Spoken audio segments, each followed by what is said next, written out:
السلام عليكم ورحمة الله وبركاته. اللهم صل وسلم وبارك على سيدنا محمد وعلى آله وصحبه أجمعين. ازيكم يا حبايبي، عاملين ايه؟ يا رب تكونوا بخير. بعتذر عن التأخير لظروف ما. اللي متابعين على يوميات أميات وشادية هيعرف ايه اللي كان حاصل وداير معاه. تمام. النهاردة وصفتنا هنعمل ايه؟ الفول مدمس. طلب مني للمرة التانية، بس المرة دي مع تركاية كده جميلة، يعني بجد بجد هتستغني ان انت تشتري من بره. ده نص كيلو جبته، بصيت فيه كده ما لقيتش فيه اي حاجه، غسلته كويس وبعد كده بدات ان انا انقعه. نقعته ليله كامله او يوم كامل، يعني مثلا انا نقعته النهارده 12 الظهر، فضل لحد 12 الظهر تاني يوم. تمام.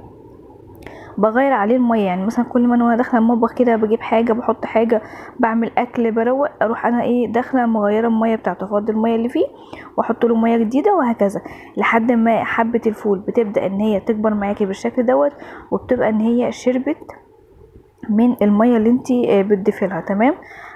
اول ما بتوصل للمرحله دي وبتقعد ليله كامله، باجي تاني يوم اغسله كويس، وبروح بقى في حله نضيفه كده حاطه فيها ميه، حبه عدس كده بايدي، يعني مش معيار معين، هنقول مثلا زي ربع كوبايه كده، حاجه صغننه خالص. وبحط معلقتين كده من الكركم، يعني مقدار نص معلقه اللي هي معلقه الشاي، لان انا بحط من المعلقه الصغيره، ونص ليمونه بعصرها، وبس كده. دي الاضافات اللي انا بحطها. الاضافه الجديده ان انا ضفت على النص كيلو فول نص معلقه من البيكنج باودر، نص معلقه من البيكنج باودر. هي اللي حطيتها في الاول كده وعامل زي فوران معايا. بس دي الاضافات اللي انا بضيفها على الفول.